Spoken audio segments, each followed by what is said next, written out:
때부터 꿈이 공무원이었습니다. 그 배경은 아버지가 이제 농사를 지으셨어요.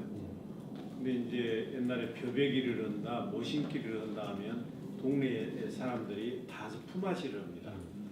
근데 그때는 이제 먹고 사는 게 어려웠기 때문에 이 막걸리를 많이 먹었어요. 근데 이제 농사라는 게 남는 게 없기 때문에 막걸리를 주주장에서 사다 먹으면 남는 게 없어요. 그러니까 어머니가 누룩을 사다가 막걸리를 집에서 담그는 겁니다. 그 당시에는 그게 이제 밀조주라 해서 주세법에 위반이 됐어요. 그래서 제가 이제 학다리 중고등학교 갔다가 오후에 오면 우리 집은 초상집이 돼 있어요. 왜 그러냐면 우리 시골이 이제 한 500호가 되는데 정도인데 이 주주장집 사장님이 오늘은 누구네 집 뭐 벼농사 짓고 오늘은 누구네 집 뭐 한다는 거 다 기록해 놓고 있어요.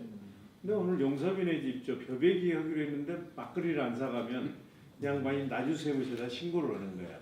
이건 분명히 이 밀조주 당선다. 나주세무서 주세기 지문이 나온 거예요. 우리 어머니가 아무리 꽁꽁 숨겨놔도 금방 찾아내버려요.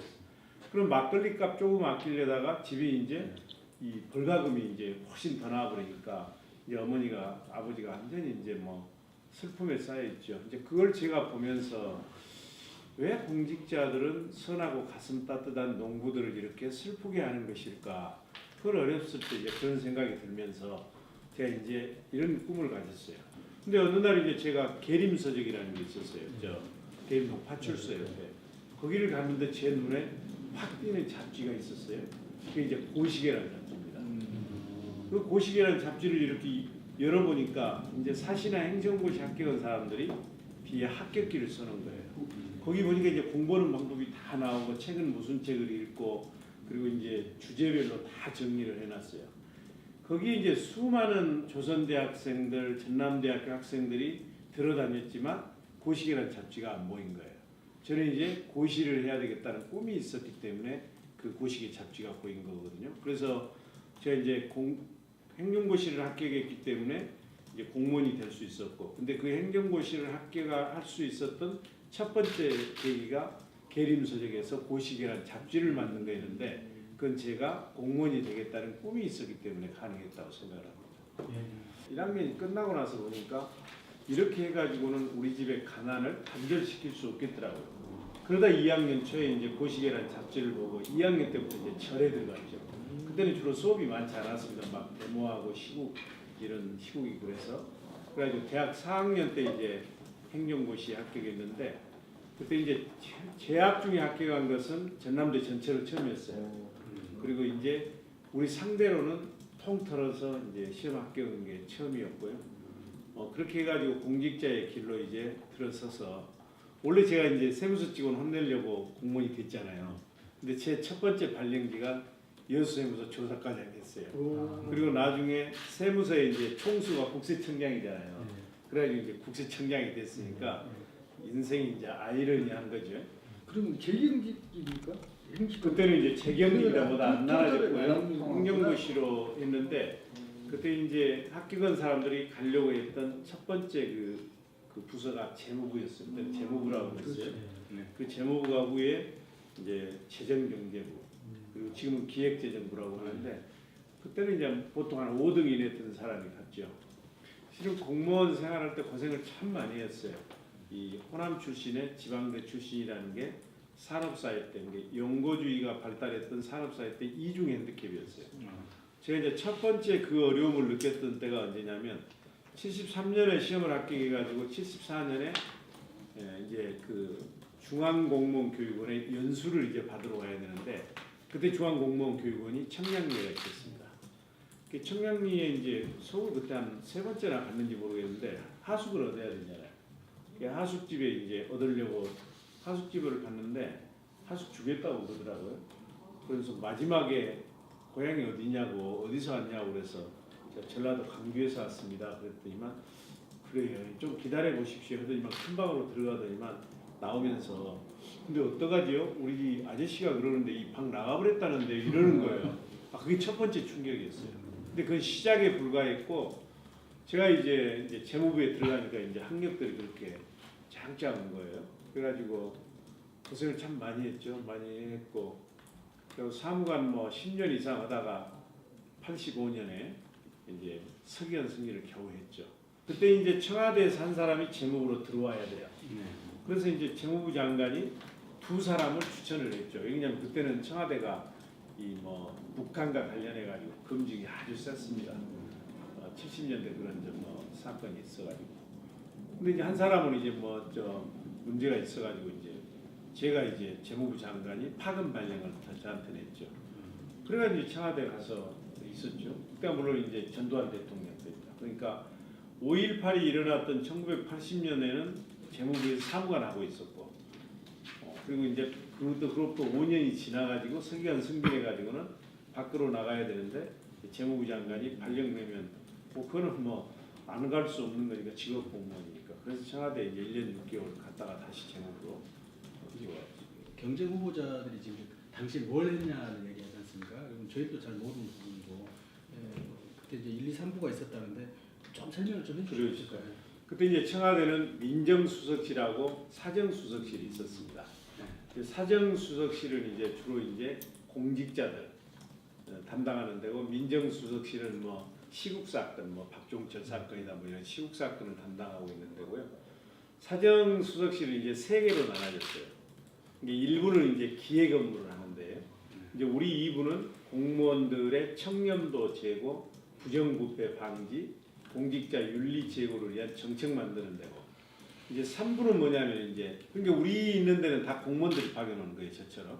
3부는 이제 경찰이나 검사들 뭐 이런 분들이 오셔가지고 거기는 이제 공무원들 사정 업무를 담당하는 데고, 그렇죠. 그렇기 때문에 상대 후보 측에서 주장하는 뭐 시국 사건에서 뭘 했냐, 그거는 기본적으로 민정비서실이니까 저하고 아무 상관도 없고, 그리고 공무원 사정했지 않느냐 뭐 이런 건 3부에서 하는 것이고, 우리 이제 공직자 청렴도 제고하는 일반 업무를 했죠.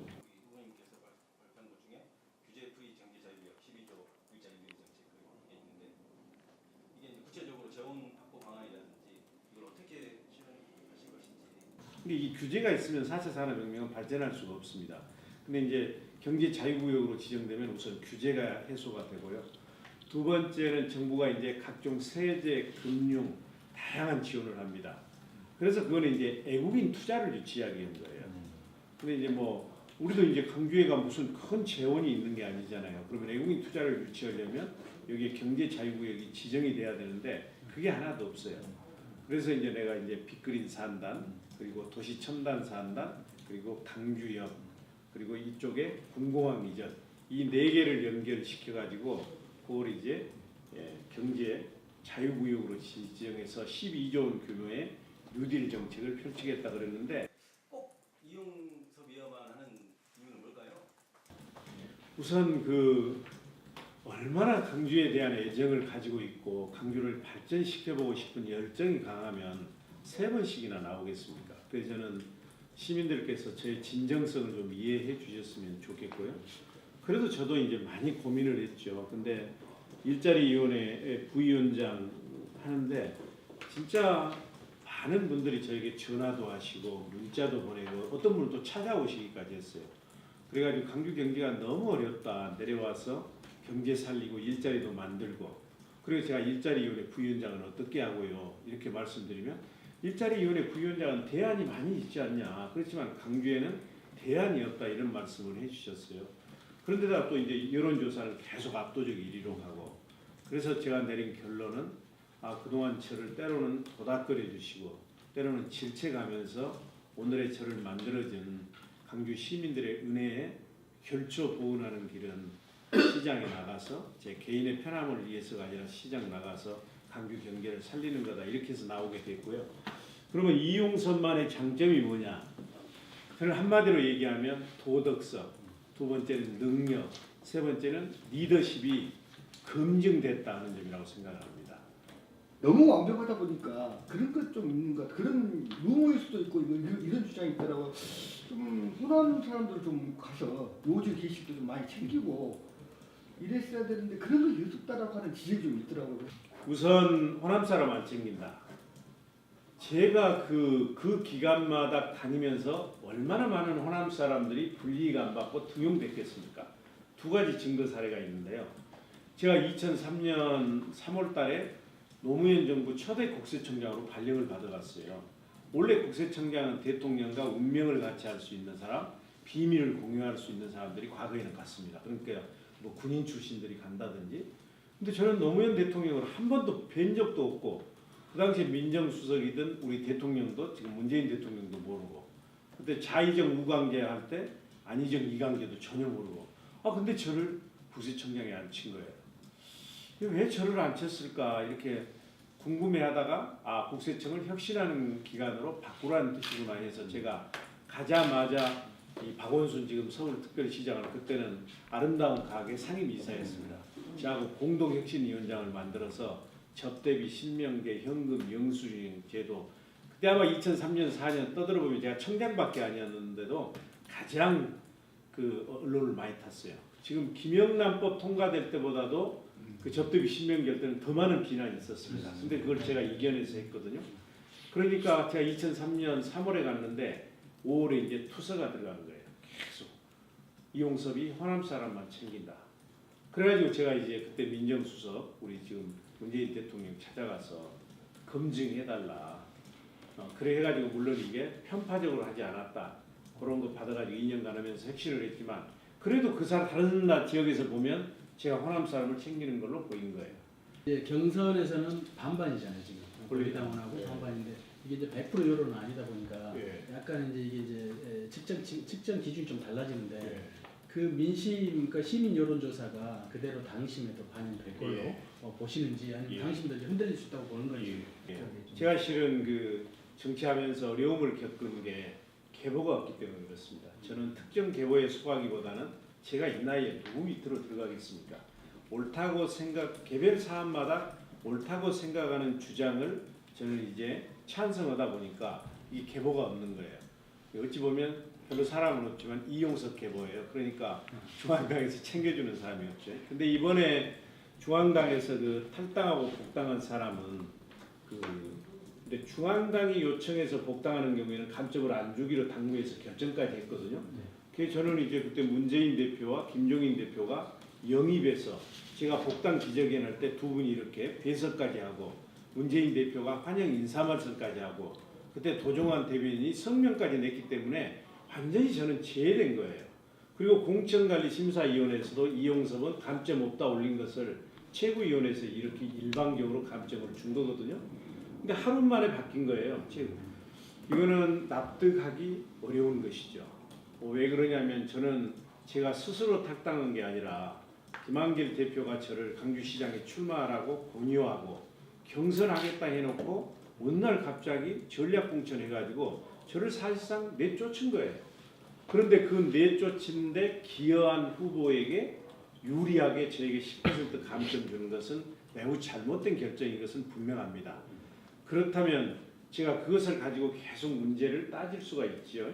그렇지만 지금 이제 시민들의 여론을 보면 그게 시민들의 이용섭 대세론을 뒤집을 그 대세론에 전혀 영향을 미치지 않는다는 게 제 확신이에요. 그래서 그냥 시민만 믿고 당당하게 가자 하는 그런 생각이고요.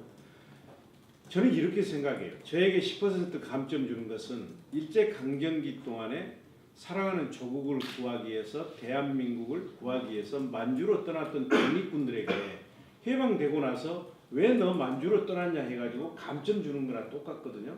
그래서 제가 그걸 동의는 하지 않지만 그렇지만 당의 발전, 문재인 정부 성공을 위해서 시민들만 믿고 그대로 간다 하는 말씀을 드리고요. 시민들에게 하겠습니다.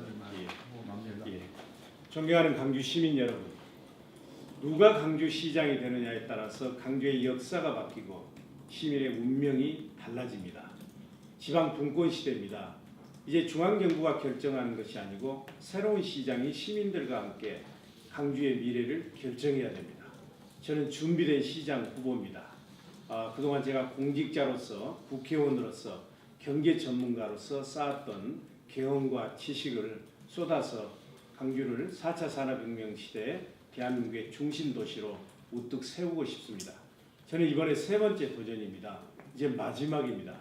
제가 강주를 위해서 헌신할 수 있는 기회를 주시기를 간절히 호소드립니다. 감사합니다.